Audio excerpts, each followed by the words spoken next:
वो सभी आपके लिए बहुत ज्यादा इम्पोर्टेंट रहेंगी। तो आप इस लेक्चर को जरूर देख लेना। मैंने जो लिखा है बस इसको करना है। इसका मतलब ये है कि आपको एक अंदाजा लग जाएगा कि किस तरीके से रीट के पेपर में मैथ के क्वेश्चंस आते हैं।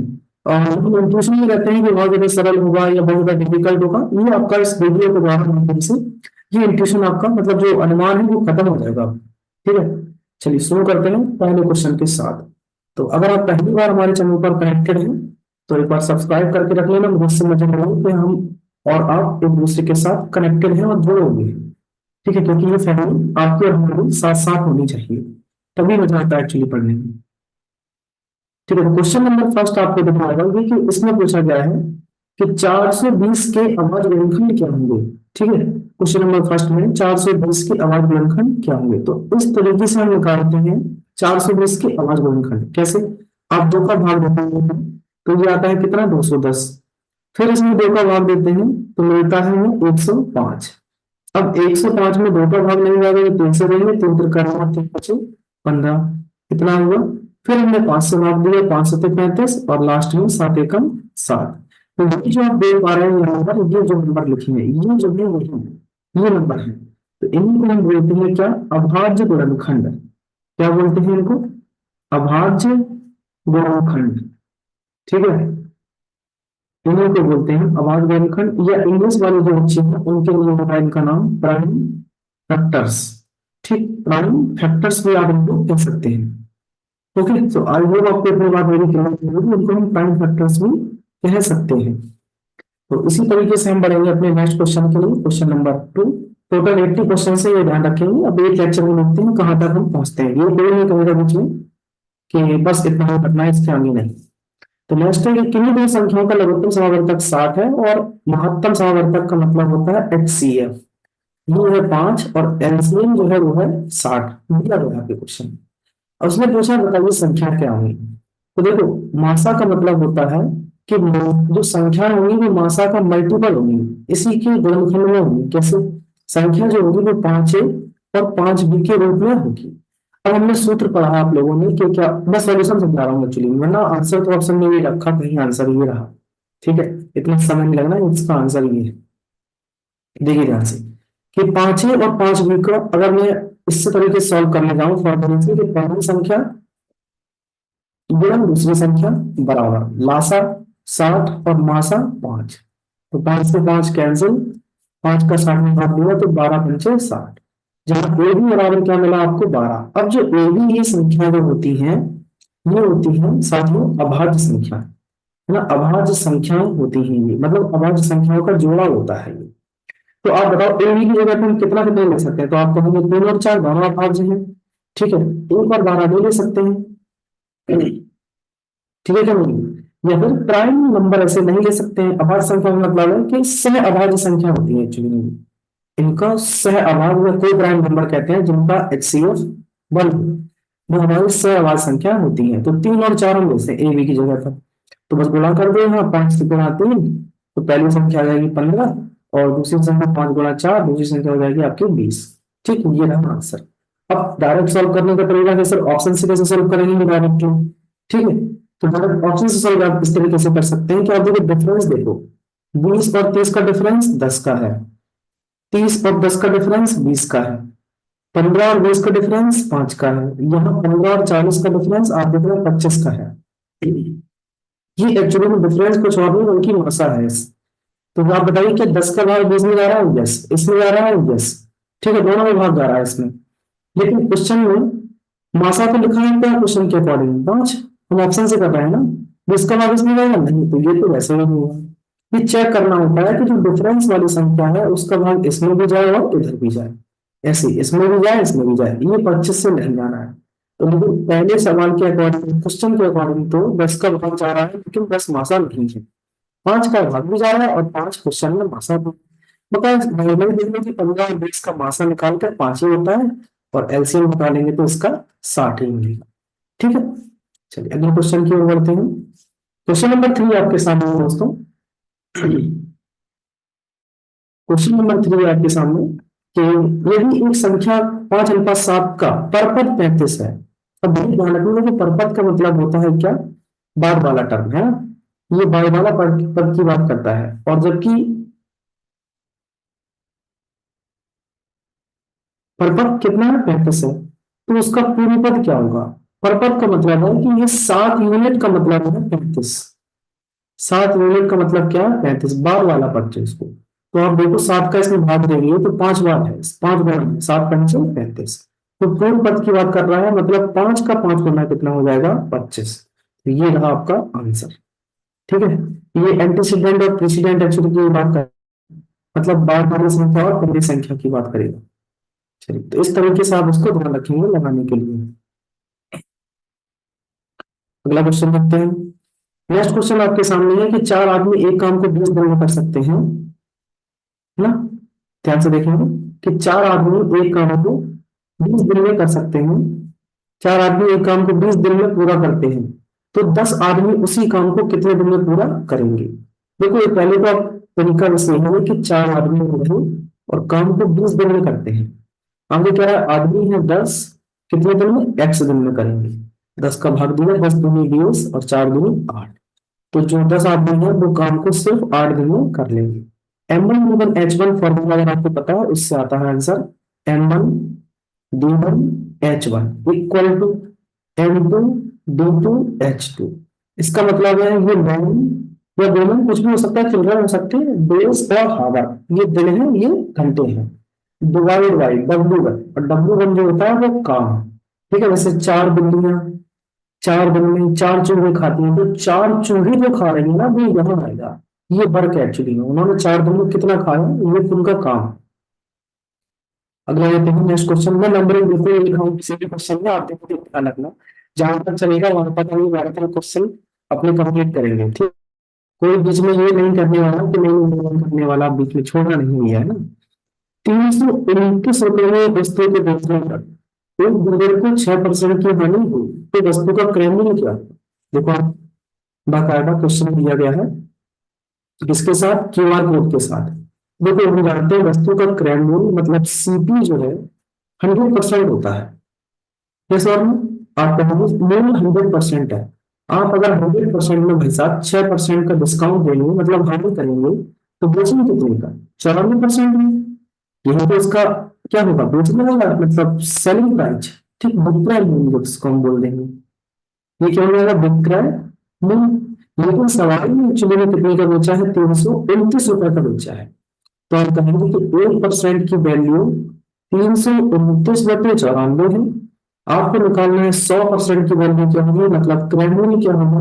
तो 329/94 गुणा 100। सॉल्व कर लेंगे इसको। कितने बार जा रहा होगा, देखो 9×3 = 27, 9×4 = 36, 4 बार ज्यादा हो जाएगा, तो 9×3 = 27, 94 तिया। ठीक है, 94 तिया, साइड में मल्टीप्लाई कर लो, उसमें क्या है, 3×4 = 12 की 2, 9×3 = 27, 28, 282। ठीक, अब 282 329 में से घटाना है, तो 9 में से 2 गए 7, 12 में से 8 गए 4, ये बचेंगे 47। सही है, ये पीछे का 0 आ जाएगा। अब कितनी बार जाएगा, 4 बार, क्योंकि 94 4 करेंगे तो 4×36, इससे कम ही आएगा। तो 348.74 आपको आंसर मिल जाएगा। ये ऑप्शन नंबर बी आंसर सही होगा, 300 कितना, 48.74। ठीक है, इस तरीके से, क्योंकि अगर 3 4 तक देखा तो बस यही ऑप्शन में है, 3 और 4। चलिए अगले क्वेश्चन की ओर बढ़ते हैं बच्चों। तो नेक्स्ट है आपके सामने क्वेश्चन, ये क्वेश्चन दिया गया है कि औसत से है एवरेज से। तो एवरेज वाला चैप्टर आपको करके जाना है, ध्यान रखेंगे। 3 संख्याओं का औसत 40 है, उनमें से 2 संख्याओं का औसत 38 है, तीसरी संख्या बताओ। देखो, माना कि 3 संख्या ए बी सी इस तरीके से हैं, औसत का मतलब होता है कि इनमें 3 का भाग दे दो। ये है क्वेश्चन में कितना, 40। तो आप कहोगे तीनों संख्याओं का योग क्या होगा, तो आप कहोगे ए बी सी का योग जो होगा वो 4×3 = 12, 120 गुणा कर दिया इसका इसमें। मतलब तीनों संख्याओं का औसत तो 40 है, लेकिन योग कितना है, 120। आगे कह रहा है कि 2 संख्याओं का औसत, उनमें से तो कोई दो ले लो, ए बी का औसत का मतलब 2 है तो 2 का भाग, ये है 38। 2 से गुणा किया हमने इसमें, तो इन संख्याओं का योग आ गया 38×76। मतलब सिर्फ 2 संख्याओं का योग 76 है, और तीसरी संख्या मुझे निकालना है, और तीनों का योग था 120, तो 120 में से 76 यहाँ पर क्या कर देंगे हम, घटा देंगे, 10 में से 6 गए 4, और ये आ जाएगा आपका आंसर 44। ठीक है, ऐसे क्वेश्चन को ध्यान रखना है, एग्जाम में निपटाना है। अगला है कि 3000 पर 2 वर्ष के लिए 11% की वार्षिक साधारण ब्याज दर से कितनी धनराशि प्राप्त होगी। क्या निकालना है, साधारण ब्याज की दर से कितनी धनराशि प्राप्त होगी, मतलब क्या निकालना है, इसमें अमाउंट की बात कर रहा है, मिश्र धन की, कि आपने बैंक में 3000 रुपए जमा किए साहब, कितने रुपए, 3000 रुपए बैंक में जमा किए, और बता रहा है कि बताओ 2 साल बाद 11% की दर से कितने रुपये वापस मिल जाएंगे आपको। तो देखो, सिंपल इंटरेस्ट इक्वल टू साधारण ब्याज बराबर मूल 3000 गुणा दर 11% और समय 2 बटे 100, ये तो होता है साधारण ब्याज का। साधारण ब्याज बराबर मूलधन गुणा दर गुणा समय बटे 100, जीरो से जीरो काटा, और 11 दूनी 22, 22 तिया 66, तो ये होगा 660 रुपये। अब देखो, 3000 रुपये आपने बैंक में जमा किए, उस पर आपको 660 रुपये ब्याज मिल गया, तो आपका मिश्रधन कितना हो जाएगा, ये हो जाएगा 3660 रुपये। ये रहा आंसर। ठीक है, चलिए नेक्स्ट देखते हैं। इसी तरीके से अगला क्वेश्चन है कि 21,000 मूलधन, 8% की वार्षिक दर है, 2 वर्ष और 5 वर्ष, क्या दिया गया है, 2 वर्ष और 3 वर्ष के साधारण ब्याज का अंतर बताओ क्या होगा। देखो, साधारण ब्याज का जो अंतर निकालना हो तो ऐसा नहीं करेंगे कि पहले 2 साल का ब्याज निकालेंगे फिर 3 साल का, कुछ नहीं, आप देखो पहले बस ये 2 और 3 साल के ब्याज में कितने समय का कितना अंतर है, 1 साल का अंतर है ना, तो आप सिर्फ 1 साल का ब्याज निकालना है, मतलब 2100 रुपये यही आपके पास है। ठीक है, गुणा दर 8% है, वार्षिक है ना, और 2 और 3 के बीच में कितने का अंतर है, 1 का, बटे 100। सॉल्व कर लेंगे इसको, जीरो का जीरो काट देंगे, ये मल्टीप्लाई है, तो बस 21 में 8 का गुणा करेंगे तो 8 एकम 8, 8 दूनी 16, 168 रुपये ब्याज में अंतर आ जाएगा।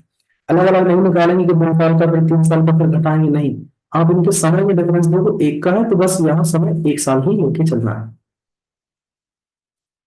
अगला क्वेश्चन है, बता देना थोड़ा कमेंट करके आपको कैसे लगा, और ये चैनल से आप कब कितने दिनों बाद आपको ये चैनल मिली है, जिससे कि समझ में आएंगे कुछ मेरी वीडियो से आपको, वैसे कई जगह देख रहे होंगे आप। ठीक है, तो अगला क्वेश्चन है कि एक साइकिल 1800 रुपए में, एक साइकिल 1800 एक साइकिल 1800 रुपए में खरीद कर 12% के लाभ पर बेच दी, तो उसका विक्रय मूल्य बताइए क्या होगा। देखो, साइकिल कितने की है, 1800 रुपए की, खरीदी किसी ने, ठीक है, इसको 12% के लाभ पर बेच दी गई। अब बताओ, वस्तु की कीमत होती है 100%, चलो हम 1800 रुपये ले लेते हैं कि 12% लाभ कमा लिया हमने, तो आप कहेंगे 12 बटे 100, ये सिर्फ लाभ निकल के आएगा, यहाँ से क्या निकल के आएगा, लाभ। तो लाभ जो कितना आ जाएगा, आप यहाँ से भाग देंगे, जीरो से जीरो कैंसिल, 18 गुणा 12, तो 12 × 96 की 6, आंसर आई 9, 12 × 12 और 9 तो 11, 21, 216 रुपये आपको लाभ मिल जाएगा। खरीदी कितने की थी, 1800 की, एक सेकंड, 1800 की, कितना लाभ कमाएगा, 216, तो आपको बेचे कितने का, 2016 का, तो आंसर आ जाएगा 2016 रुपए में हम उसे बेच देंगे। ठीक है, इस तरीके से दोनों बनाना है क्वेश्चन को, ध्यान रखना है आपको इस चीज को। चलो अगला क्वेश्चन पे करते हैं। अगला क्वेश्चन रेमिटेंस से है, तो इस लेसन को ध्यान रखो। देखो, प्रॉफिट लॉस से अभी तक आपको कितने क्वेश्चन मिले देखने को, एक तो ये सिंपल इंटरेस्ट का मिला क्वेश्चन, ये भी सिंपल इंटरेस्ट का 2 क्वेश्चन, औसत का मिल गया क्वेश्चन देखने को, लाभ हानि से क्वेश्चन है, टाइम एंड वर्क से है, रेशियो का क्वेश्चन आ गया, और एवरेज का क्वेश्चन है, और नंबर सिस्टम का है। तो अभी तक हमने अपने क्वेश्चन को देख लिया है, आप रिवाइंड करके देखते रहना, जिससे कि आपको अंदाजा लग जाए कि एक्चुअली में मैथ में पढ़ना कितना कितना है, जो बराबर लगे रहते हैं, ये पढ़ना दो पढ़ना, कुछ नहीं पढ़ना भैया। इसके लिए देखो, ये अब जो क्वेश्चन है, ये है 40, ये है 90, और हमें पता है ये उसने पूछा है क्या, एंगल ए, ये वाला एंगल पूछ रहा है एक्चुअली। ठीक है, आप मुझे बताओ, ये 90 है, तो क्या ये 90 नहीं होगा, ये भी तो 90 होगा, क्योंकि बाइकोटली अपोजिट एंगल है, ये 90 भी होगा। क्या कहोगे आप, विपरीत शीर्ष भुजंग कोण जिनको बोलते हैं बाइकोटली वर्टिकल अपोजिट एंगल। ठीक है, वर्टिकल अपोजिट एंगल या फिर शीर्ष विमुख कोण जिनको बोलते हैं। अब आप देखो ध्यान से, बी ये एक स्ट्रेट लाइन और सीधी रेखा पर कोण जो बनता है, एंगल जो बनता है वो हमेशा 180 डिग्री का होता है, 180 डिग्री का। तो सबको जोड़ दो भैया, 40 प्लस 90 प्लस 5 बराबर 180 डिग्री। इधर देखा कि 5 प्लस 9 और 4 13 130 बराबर 180। तो 5 बराबर क्या हो जाएगा, 180 माइनस 130 बराबर 50। ठीक है, इधर से हम एक 5 का भाग देंगे तो 5 धन 50, ये ए का मान कितना आएगा, 10। ठीक, जो कि ये रहा क्वेश्चन में, लेकिन उसने ए का मान ही पूछा था क्वेश्चन में, चित्र में ए का मान, तो ये आ गया 10। गलती से 50 मत लगाना, वरना 10 5 से 50 लग दो आप। ठीक नहीं दिया गया, तो ये आंसर सही है। तो ऐसे क्वेश्चन को देखो छोड़ना नहीं, एग्जाम में इनको प्रूव करके आना है। नेक्स्ट है कि 1 वर्ग मीटर एक्स वर्ग मिलीमीटर के बराबर होता है। देखो ये वर्ग मीटर है, ये एक्स वर्ग मिलीमीटर है। अब मीटर को मिलीमीटर में एक्चुअली में चेंज करना और कुछ नहीं है। देखो किलो, ये वाला लिखना ध्यान रखना, किलो, हेक्टो, डेका, मीटर। ठीक है, डेसी, सेंटी और आगे मिली, ये रहा डेसी सेंटी मिली, MILI। अब देखो क्या करेगा, जब मुझे मीटर को मिलीमीटर में चेंज करना हो तो ये रहा मीटर, और चेंज करना है मिलीमीटर में। सही है, और मीटर को मिलीमीटर में चेंज करने के लिए हम कितने का मल्टीप्लाई करेंगे, क्योंकि वर्ग मीटर है एक्चुअली में। तो आप देखो कितने स्टेप नीचे आ रहे हो यहाँ से, 1 0 0 और 0। तो हजार हजार गुणा करना पड़ेगा। तो आप कहेंगे कि एक वर्ग मीटर बराबर 1000, एक वर्ग मीटर बराबर 1000 वर्ग मिलीमीटर। तो आंसर हो जाएगा ऑप्शन नंबर बी। क्लियर है, ये ऑप्शन नंबर बी आपका आंसर हो जाएगा। अभी ये जो साइड में मैंने नोट कर रखा था यहाँ पर, तो जो मैंने साइड में ये पूरा नोट कर रखा था, क्लियर करके देखा मीटर जैसे सेव करेंगे तो आप देखते हैं कि 1 मीटर इक्वल टू 1000 मिलीमीटर होते हैं। ठीक है, मिलीमीटर। लेकिन हमें देखिए वर्ग मीटर में कन्वर्ट करना है, इसका मतलब है स्क्वायर करना है सभी का। ठीक है, तो ये हो जाएगा 1 का स्क्वायर, इसका मतलब ये आंसर। तो ऑप्शन नंबर 2 करेक्ट आंसर हो जाएगा इसका। चलिए अगला क्वेश्चन लेते हैं कि 15 वर्ग मीटर क्षेत्रफल है, तो बताइए अगर 15 वर्ग मीटर एक क्षेत्रफल है, इसका मतलब ये नहीं कि 15 का स्क्वायर, नो, 15 वर्ग मीटर ये क्षेत्रफल है, ये क्षेत्रफल की इकाई होती है। ठीक है, वर्ग मीटर। तो कह रहा है कि बताओ अगर एक वर्ग जिसकी वजह 15 मीटर है, आप बताओ ये वर्ग है, इसकी वजह 15 मीटर है, तो एरिया क्या होगा, 15 का स्क्वायर मतलब 225। लेकिन आपको आंसर 15 कह रहा है, तो ये गलत है। कह रहा है कि 3 प्रत्येक की वजह 5 है, अब 3 वर्ग लिए, ये लो, प्रत्येक की वजह 5 है। अगर 5 5 है तो एरिया क्या होगा, 5 का स्क्वायर 5 का स्क्वायर 5 का स्क्वायर, तो ये तो 25 3 75 हो जाएंगे टोटल, तो ये भी गलत है। नेक्स्ट है 5 वर्ग प्रत्येक की वजह 3, अब 5 लेंगे सबकी वजह 3 3, तो यही लोगों 3 का स्क्वायर करने पर ये 9 9 9 यही 27 हो गए हैं, और चाहिए सिर्फ 15 है, तो ये तीनों ही गलत है, ये फालतू के आंसर दिए गए हैं। ऑप्शन नंबर 2 बिल्कुल सही है कि 15 वर्ग है और प्रत्येक की वजह 1 मीटर है। 1 मीटर वाले ऐसे टोटल 15 वर्ग दिए गए हैं, है ना, टोटल 15 नंबर का। तो सबका इस, अगर देखो भुजा एक है तो क्षेत्रफल एक का स्क्वायर मतलब एक, भुजा में क्षेत्रफल एक का स्क्वायर एक, तो टोटल ये कितनी है, फिर 15 का है। तो बस सबको जोड़ेंगे तो 15 वर्ग मीटर ही आंसर रहेगा। अच्छा क्वेश्चन है, लॉजिकली थोड़ा इसमें गलत कर सकते हैं लोग आप। नेक्स्ट दिया गया है कि आकृति का आयतन देखो, आयतन देखो सबको पता होता है ये क्या है, घनाभ। ये है घनाभ, को हम क्यूबॉइड बोलते हैं, और घनाभ का आयतन क्या होता है, लंबाई गुणा चौड़ाई गुणा ऊंचाई। लंबाई इसमें आपको दिख रही है 3x, 3y है, और विड्थ जो है वो है 22, और हाइट जो दी गई है वो है 2y। ठीक है, सबका गुणा किया तो आंसर आ गया 6y का whole cube. Option number B सही आंसर हो जाएगा। अगर आपको इससे पूछ लिया जाए बताइए इसका संपूर्ण पृष्ठीय क्षेत्रफल, तो याद रखना है 2 LV plus BH plus HL, ये होता है घनाभ का संपूर्ण पृष्ठीय क्षेत्रफल, जिसको हम बोलते हैं टोटल सरफेस एरिया। अगर आपसे पूछ दिया जाए कि इसका सिर्फ चार दीवारी का क्षेत्रफल या लेटरल सरफेस एरिया क्या होगा, तो 2L+B और ब्रैकेट के बाहर H। ठीक है, ये हो जाएगा इसका लेटरल सरफेस एरिया। अगला क्वेश्चन दिया गया कि RICE राइस, ये RICE एक समचतुर्भुज है। समचतुर्भुज का मतलब होता है रोम्बस। ठीक है, रोम्बस जिसको हम बोलते हैं समचतुर्भुज। तो इसमें पूछा गया आपसे कि बताइए समचतुर्भुज आकृति में दिए गए माप के आधार पर समचतुर्भुज का परिमाप ज्ञात कीजिए। ठीक है, परिमाप की बात कर रहा है, परिमाप मतलब चारों भुजाओं का इसका योग। तो एक अच्छा क्वेश्चन है ये, हमें आर आई क्या करना है, RI plus RC plus CE और प्लस ER सबको जोड़ना है। और ये बता दूं आपको मैं कि समचतुर्भुज की सभी भुजाएं आपस में बराबर होती हैं। या अगर ये x है तो ये भी x, ये भी x और ये भी x। ठीक है, चलो ध्यान देना कि समचतुर्भुज के विकर्ण देखो, पहले कुछ चीजें मैं यहाँ पर साइड में लिख देता हूँ। समचतुर्भुज के बारे में इंफॉर्मेशन क्या क्या है, मैं यहाँ से जरा इसको हटाकर इरेज करके फिर मैं आपको इंफॉर्मेशन देता हूँ अबाउट दिस समचतुर्भुज क्या क्या है। एक समचतुर्भुज में इस तरीके से एक समचतुर्भुज होता है, सभी भुजाएं इसकी बराबर होंगी। ध्यान रखिए, प्रत्येक कोण 90 अंश के नहीं होते हैं, ये भी याद रखना।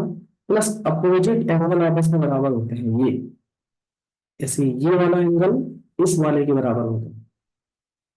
विकर्ण एक दूसरे को 90 डिग्री पर काटते हैं। ठीक है, और क्षेत्रफल होता है 1/2 पहला विकर्ण गुणा दूसरा विकर्ण, ये होता है समचतुर्भुज का क्षेत्रफल। ये क्या है, क्षेत्रफल एरिया।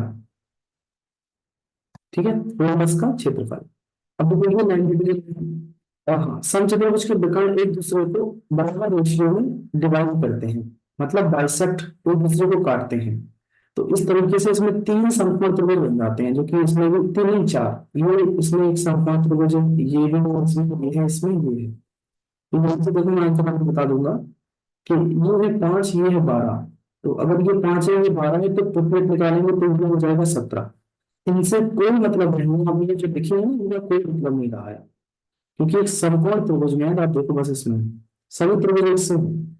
ये 5 है, ये 12 है, तो ये क्या होगा, पाइथागोरस से 5 का स्क्वायर प्लस 12 का स्क्वायर। 5 का स्क्वायर 25, 12 का 144, दोनों को जोड़ा हो गया 169, और 169 का वर्ग कितना होता है, सॉरी ये हो गया 289, 289, 5 12 13, हाँ 169 से ये, तो ये हो जाएगा 13, ये 13 हो जाएगा 13। तो अगर ये 13 है तो सभी साइड कैसे होंगी, 13 13, ये सब बराबर होती है। तो टोटल 13 चौको कितना हुआ, 52। ये रहा इसका आंसर, समचतुर्भुज का परिमाप 13 गुणा 4 इक्वल टू 52 आंसर। ठीक है, याद रखना समचतुर्भुज का परिमाप ये होता है। चलिए अगला क्वेश्चन लेते हैं। 10,20,350 का सही अंकित रूप क्या होगा। देखो 10,20,000 आपने लिखा 10 लाख। ठीक है, उसके बाद इकाई दहाई सैकड़ा हजार 10,000 लाख 10 लाख हो गए। फिर 20,000, तो देखो इकाई दहाई सैकड़ा हजार और 10,000 20,000, आगे 305, तो 5 इकाई दहाई और सैकड़ा। तो ये आ गया आंसर, क्या क्या 1020305। ठीक है, ऑप्शन नंबर ए सही आंसर होगा। इसमें चेक कर लो, इकाई दहाई सैकड़ा हजार 10,000 लाख 10 लाख, ठीक है। 20,000 इकाई दहाई सैकड़ा हजार 10,000 20,000 और आगे 305। ठीक है, तो इस तरीके के क्वेश्चन बनाने मिले हैं, तो उनको प्रैक्टिस करना जरूरी होता है। अगला है कि अंक उनका प्रयोग करके, इन अंकों का प्रयोग करके, इन डिडक्ट्स का यूज करके उसने कहा कि सबसे बड़ी और सबसे छोटी संख्या बना दी। ठीक है, बना लो। तो सबसे बड़ी संख्या की बात की जाती है किसकी, सबसे बड़ी। तो सबसे पहले सबसे बड़ा 8 7 5 और 2। अब सबसे छोटी, तो सबसे छोटी क्या बनी, सबसे पहले 5, 7 और 8, ये हुई सबसे छोटी। अब इन दोनों संख्याओं का अंतर घटाना है, तो 12 में से 8 को 4, 14 में से 7 गए 7, इधर पे 7 में से 5 गए 2, और 2 से गए 6। बताइए कि यह अंतर नहीं से किस संख्या से विभाजित नहीं है, बताओ। 4 है लास्ट में, 2 से कटेगा, प्लस 3 से कटेगा क्या, 3 से चेक कर लेंगे, 6 2 8 7 15, 15 और 4 19, 6 2 8 7 15, 15 और 4 19।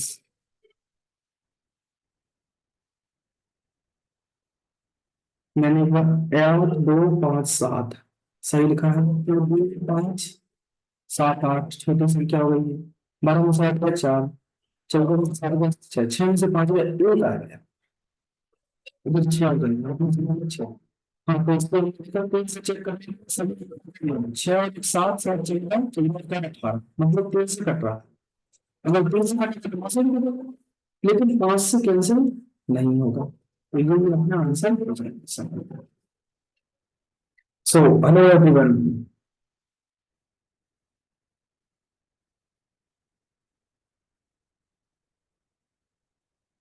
सो नेक्स्ट क्वेश्चन आपके सामने है। हेलो दोस्तों। सो नेक्स्ट क्वेश्चन आपके सामने है कि 5 का स्थानीय मान 500 नहीं है, निम्न में से कौन सा 5 का स्थानीय मान 500 नहीं है। अब देखो, इसमें 5 का स्थानीय मान 500 है, इसमें 5 का स्थानीय मान 500 है, इसमें 5 का स्थानीय मान 500 है, लेकिन इसमें 5 का स्थानीय मान 50 है। तो ये आंसर नहीं है, मतलब ऑप्शन सी सही आंसर हो जाएगा। अगला क्वेश्चन है कि इनको हमें अरेंज करना है किस ऑर्डर में, अवरोही क्रम में। इनको अवरोही क्रम में अरेंज करना है। अवरोही का मतलब होता है बड़े से छोटा, इस क्रम में हमें इनको अरेंज करना है। किसी एक को उठा लेते हैं, चलो पहले वाले को उठा लेते हैं कि 1/2, 2/5, 3/4 और 2/3।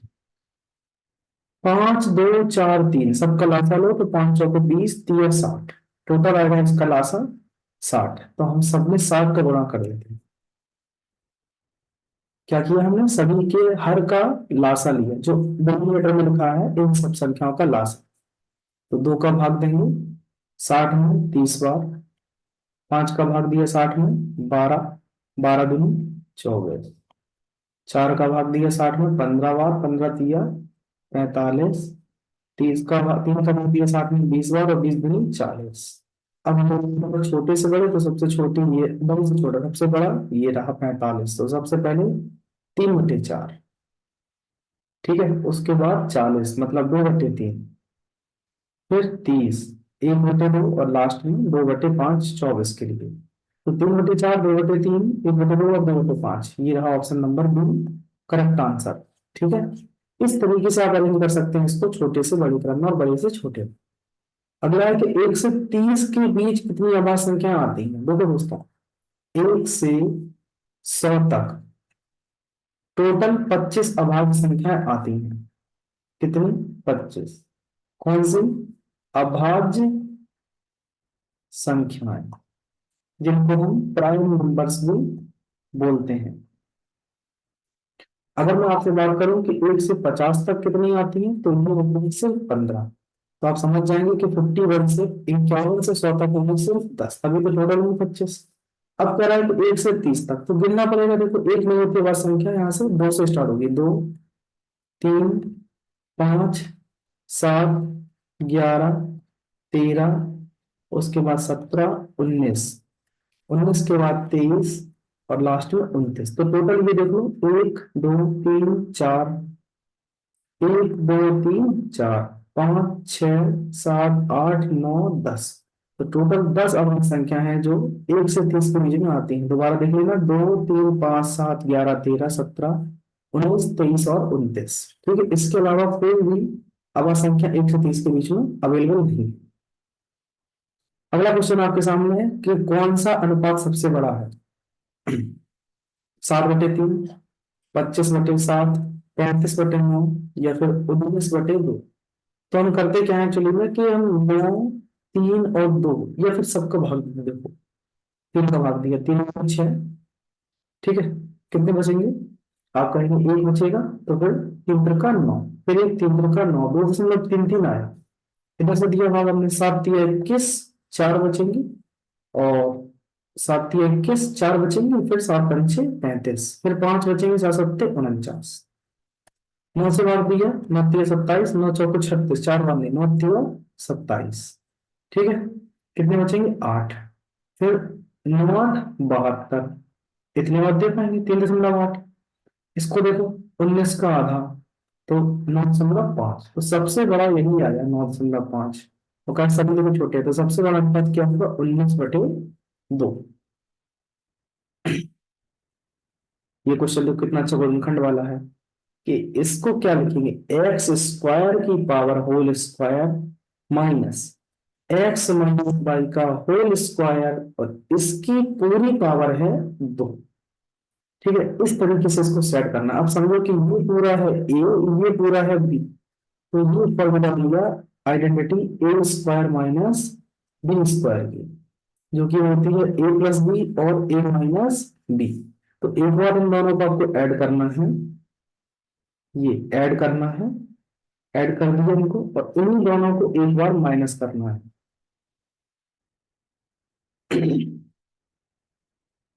ठीक है, तो हमने माइनस कर दिया। इसके बाद हम इसको ओपन कर लेंगे कि एक्स स्क्वायर माइनस इसका फॉर्मूला खोलेंगे, ए माइनस बी का होल स्क्वायर, तो A square plus B square minus 2ab। ठीक है, इधर देखो इसको ओपन करेंगे तो A square minus B square फिर Y square minus 2x Y. अब माइनस का क्योंकि मल्टीप्लाई भी करना था, तो यहाँ प्लस होता है तो माइनस आ जाएगा, यहाँ माइनस होता है तो यहाँ प्लस हो जाएगा। ये दोनों कैंसिल हो जाएंगे। इनसे देखो 2x² minus 2x y plus y square. ठीक है, ये है। इसमें देखो दोनों में से बाई कॉमन आ रहा है, तो हम बाई बाहर ले लेंगे। ब्रैकेट में से 2x - वाई, तो बाई 2x - वाई ये रहा। और ब्रैकेट में 2x² - 2xy - y square, option number A correct answer हो जाए। अच्छा क्वेश्चन, एक बार लगा के दोबारा प्रैक्टिस कर लीजिए इस तरीके के क्वेश्चन की।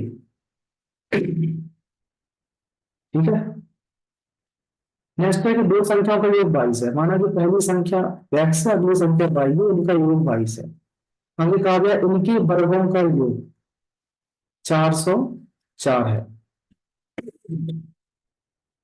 तो गुणनफल बताना है। देखो पहला तरीका सवाल को सॉल्व करने का कि पहली संख्या 20 है, मुझे डायरेक्ट दिख रहा है, दूसरी संख्या 2 है, तो 20 का स्क्वायर प्लस 2 का स्क्वायर, तो 400 में 2 4 जोड़ेंगे तो आंसर 404, मतलब नंबर मिल गया 20 और 2। गुणनफल करेंगे तो 20 और 2 का गुणनफल हो जाएगा आंसर 40। खत्म सवाल। दूसरा तरीका आपको यूज करना है क्या कि x प्लस वाई का होल स्क्वायर लगा दीजिए। ये आइडेंटिटी, इससे भी आंसर आ जाएगा। x प्लस वाई की वैल्यू है क्वेश्चन नंबर 22, इसकी वैल्यू है 404 प्लस 2x। गुणनफल पूछ रहा है ना 122, बस 22 का स्क्वायर 484, उसमें से 404 घटा देना, और ये जो बन रहा है यहाँ भाग देते, गुणनफल आ गया एक्स और वाई का। 484 में इतने गए तो 4 में 4 का 0, ये 80, 80 का आधा 40 आंसर। तीसरा तरीका ये है। तो आपको देखो, ये हिट एंड ट्रायल जिसको बोलते हैं कि नंबर कभी याद नहीं आते हैं कभी याद आते हैं, तो ये रहा। और कहा दूसरा पूरा सॉलिड मेथड है, फॉर्मूले से कर ले। अगला क्वेश्चन आपके सामने दिया गया है,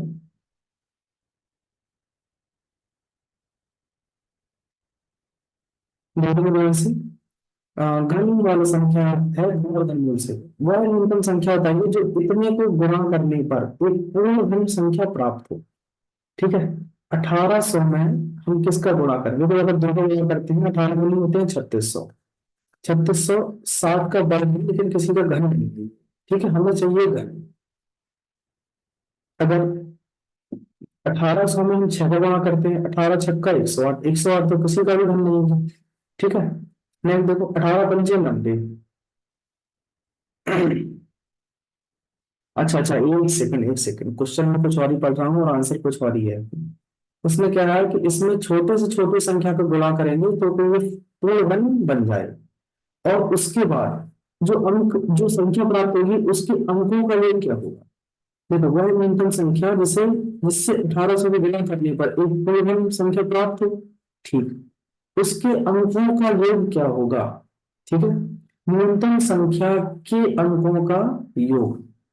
देखो ध्यान से 1800 के हम करेंगे गुणनखंड पहले दोस्तों, इस तरीके से, 2 से भाग दिया 900, फिर दिया 2 से भाग 450, फिर 2 से भाग दिया 2 दूनी 4, 2 दूनी 4 और 2 पंचे 225।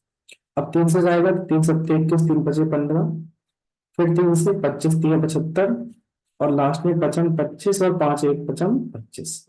तो यहाँ देखो इस दो के तो पूरे ये बने हैं जोड़े, 3 का एक जोड़ा नहीं है, 5 का नहीं। तो क्या मतलब एक 3 चाहिए हमें और एक क्या चाहिए 5, तभी तो 3 के जोड़े बनते हैं ना घर में। तो आंसर मतलब है कि इसमें 15 का गुणा करेंगे तो ये संख्या पूर्ण पूर्ण घन हो जाएगी।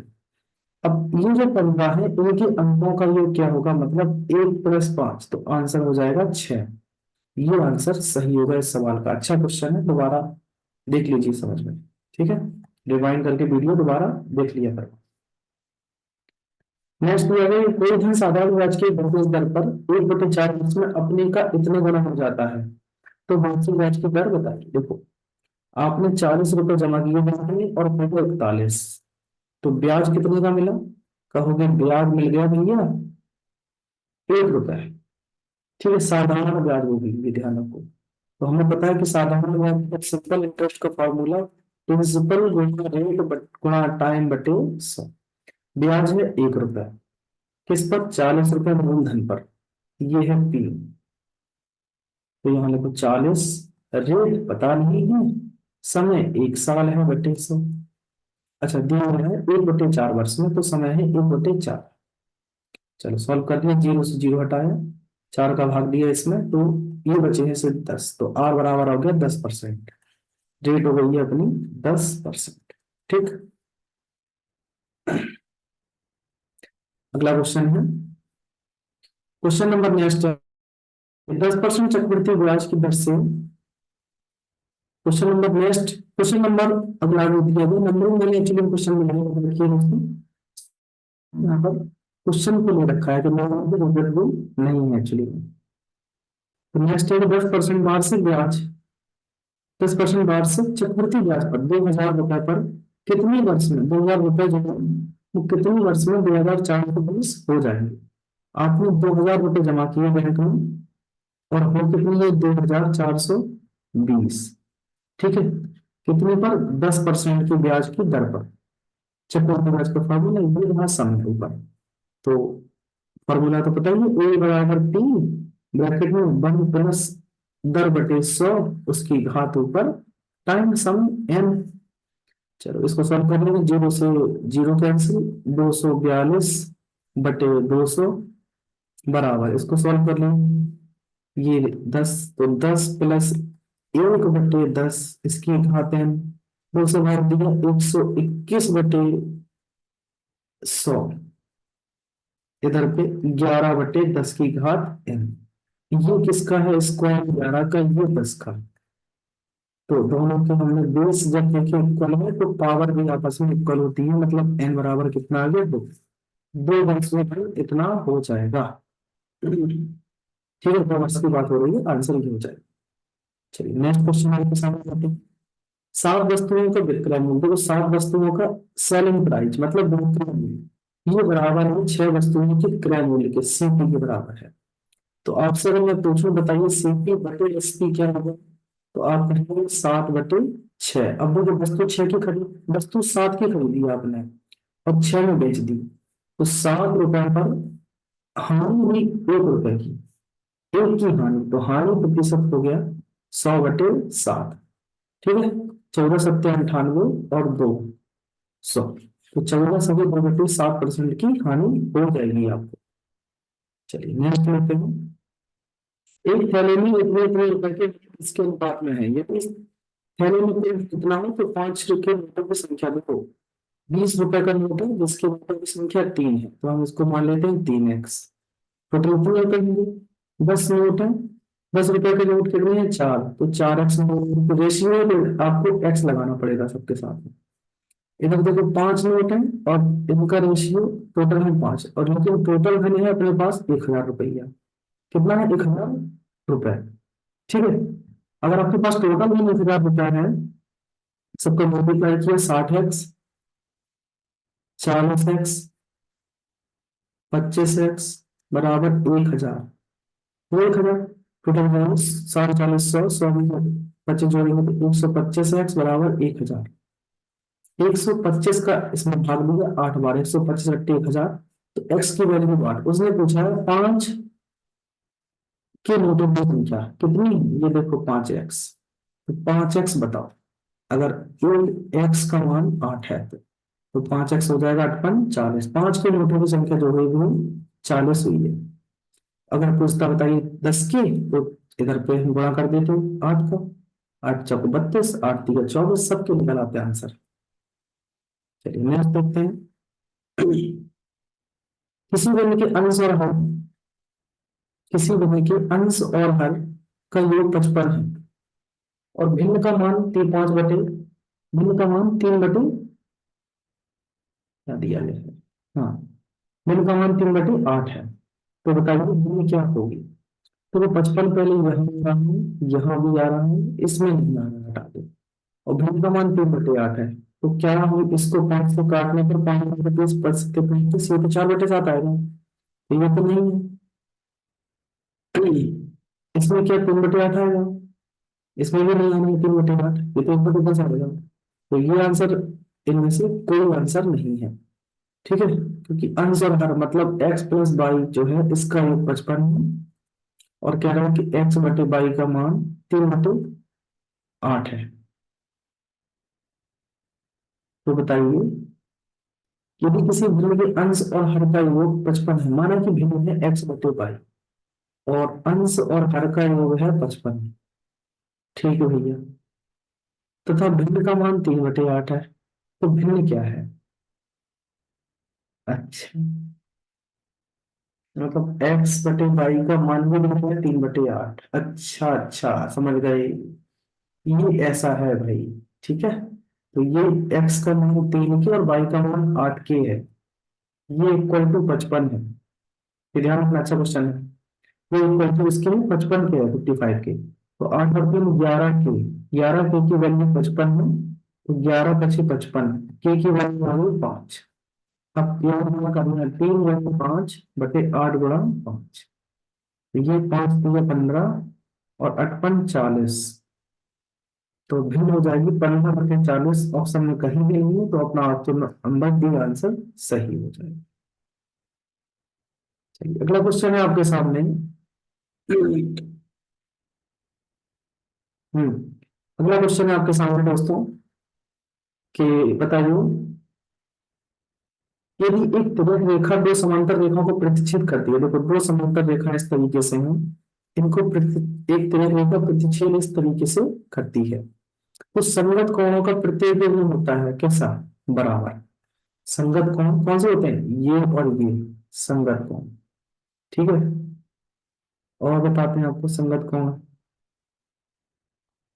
ये रहा, ये ऊपर वाला और ये वाला है संगत कोण, ये वाला और ये वाला संगत कोण, ये और ये भी संगत कोण, तो संगत कोण आपस में बराबर होते हैं। ठीक, चलिए अगली वैल्यू लेते हैं हम इस क्वेश्चन से, कि समकोण त्रिभुज में सबसे लंबी भुजा क्या कहलाती है? तो पता है कर्ण। सबसे लंबी भुजा को हम क्या कहते हैं? कर्ण, जो कि 90 डिग्री के सामने जस्ट होती है। और ये अगर थीटा है तो उसके सामने ये होगा लंब। ठीक है, और ये हो जाएगा आधार। तो ये है कर्ण, सबसे बड़ी भुजा को हम कर्ण कहते हैं। किसमें? समकोण त्रिभुज में। अगला है कि पीएस पैरेलल है क्यूआर के, ये जो पीएस है, ये पीएस पीएस पैरेलल है किसके? क्यूआर के, तो क्यूपीएस का मान बताओ। हमें क्यूपीएस निकालना है, ये एंगल क्या है? ठीक है, ये अगर दोनों पैरेलल हैं तो अपोजिट साइन आपस में बराबर होते हैं, मतलब ये 5x है तो ये भी जो हो जाएगा 5x। ठीक है, हम मतलब x की वैल्यू निकालेंगे तो देखो ये त्रिभुज बता हुआ आपको, त्रिभुज क्यू आर एस में तीनों एंगल का सम 3x plus 2x plus 5x, इनका योग 180 होगा। 5 3 8 10x का मान 180, तो x का मान हो जाएगा 18 दोस्तों। अब यहां रख देंगे 5 × 18 और 18 × 5 = 90, आंसर ऑप्शन नंबर बी सही आंसर हो जाएगा अपना। अगला है कि पंचभुज के सभी अंतःकोणों का योग। तो पंचभुज के सभी अंतःकोणों को योग जब निकालना है, आपको ये फॉर्मूला याद रखना कि n-2 × 180, किसी भी बहुभुज के सभी अंतःकोणों का योगफल निकालने का फॉर्मूला ये गोल्डन फॉर्मूला है, किसी भी बहुभुज के अंतःकोणों का योग। n का मतलब है भुजाओं की संख्या, तो यहाँ 5 है तो 5 - 2 × 180, 5 में से 2 गए 3, और 18 का 180 गुणा 3 में करेंगे तो 540। ये रहा आंसर। विकर्णों के लिए पूछा जाए तो n-3 ये विकर्ण होते हैं। ठीक है, पंचभुज के विकर्ण, त्रिभुज के विकर्ण, इसको निकाल रहा हूँ, विकर्ण निकाल सकते हैं आप इस फॉर्मूले से। क्या विकर्ण, n का नाम है भुजाओं की संख्या। चलिए अगला है, एक वृत्त की त्रिज्या 6 सेंटीमीटर है और P कोई बिंदु जो केंद्र से 10 सेंटीमीटर दूर है। देखिए ध्यान से, एक वृत्त की त्रिज्या 6 सेंटीमीटर है और P कोई बिंदु केंद्र से कितने सेंटीमीटर पर, 10 सेंटीमीटर की दूरी पर स्थित है। तो P से वृत्त पर खींची हुई स्पर्श रेखा बताइए, ये क्या हुई, ये वाली स्पर्श रेखा। देखो त्रिज्या और स्पर्श रेखा के बीच हमेशा 90 डिग्री का कोण बनता है, मतलब ये है समकोण त्रिभुज। ये जो पूरा बना हुआ है त्रिभुज, फिर ये समकोण त्रिभुज है। ठीक है, उसने पूछा है बताइए ये क्या होगा। आप देखोगे 90 है तो 90 के सामने ये हो जाएगा कर्ण, हमें 6 दिया गया है और ये निकालना है, मतलब आधा। तो क्या करेंगे, इसमें 10 का स्क्वायर माइनस 6 का स्क्वायर, 10 का स्क्वायर 100 और 6 का स्क्वायर 36, घटाया 64 और 64 का वर्गमूल 8। तो ऑप्शन नंबर सी सही आंसर हो जाएगा इस सवाल का। अगला है कि एक समकोण त्रिभुज में इसकी भुजाएं 15 सेंटीमीटर 8 सेंटीमीटर एक दूसरे के लंबवत है। देखो 15 सेंटीमीटर और 8 सेंटीमीटर एक दूसरे के लंबवत है, क्या है त्रिभुज का परिमाप क्या होगा। तो हमें तीसरा कर्ण निकालना होगा इसका। ये तो कैसे निकालते हैं, लंब का स्क्वायर प्लस आधार का स्क्वायर, तो 8 का स्क्वायर 64 और 15 का 225, जाके ये हो जाता है 289। 289 का वर्गमूल 17, 17 का वर्गमूल याद है तो 289 का वर्गमूल निकालना चाहिए। सबको जोड़ा हमने, 17 प्लस 8 प्लस 15, तो 17 प्लस 23, ये हो गया आपका आंसर 40। ठीक है, तो 40 सेंटीमीटर इस सवाल का सही आंसर हो जाएगा दोस्तों। नेक्स्ट क्वेश्चन आपके सामने लेते हैं। देखो थोड़ा पेशेंस रखना पड़ेगा, एग्जाम है पता है कि प्रेशर होता है एग्जाम में, लेकिन आपको पेशेंस तो रखना ही पड़ेगा भाई। 1 2 3 4 एन, तो समांतर माध्य क्या होगा याद रखना। तो समांतर माध्य निकालने के लिए एन इंटू n+1/2 ये होता है समांतर माध्य। एन संख्या का समांतर माध्य n+1/2। किसी वर्ग की ऊपरी सीमा और निम्न सीमा का अंतर क्या कहलाता है, तो ये वर्ग क्लास साइज कहलाता है, इसको हम बोलते हैं क्लास साइज। ठीक है, कैसे ऊपरी सीमा, जैसे ये लिखा है 10 से 20, ठीक है 20 से 30, तो ये हुई अपर लिमिट और ये हुई लोअर लिमिट। जब इन दोनों घटाते हैं 10 आए तो ये इसको बोलते हैं क्लास साइज, जिसको हम क्या बोलते हैं वर्ग माप। ठीक है, आंसर। चलो नेक्स्ट देखते हैं। मूल बिंदु के निर्देशांक सबको पता होना चाहिए, 0,0। कोऑर्डिनेट बनवा देता हूं मैं तो फर्स्ट ये है फर्स्ट, सेकंड ये थर्ड और ये फोर्थ।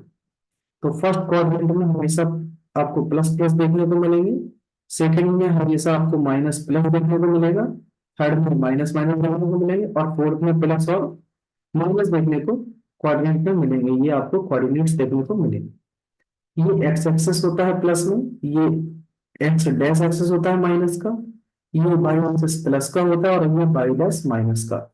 ठीक है, याद रखना। अगला है आपके सामने, ये प्रोबेबिलिटी से क्वेश्चन दिया गया, तो जिसको लग रहा है कि मैथ थोड़ा इजी है, ये नहीं है ना, अगर आपकी प्रैक्टिस नहीं है तो मुश्किल हो जाती है। यदि एक पासा एक बार उछाला जाता है तो छह से बड़ी संख्या आने की प्रायिकता, देखो टोटल तो छह है, एक बार उछाल है, छह से बड़ा क्या क्या, छह से बड़ी संख्या आने की प्रायिकता।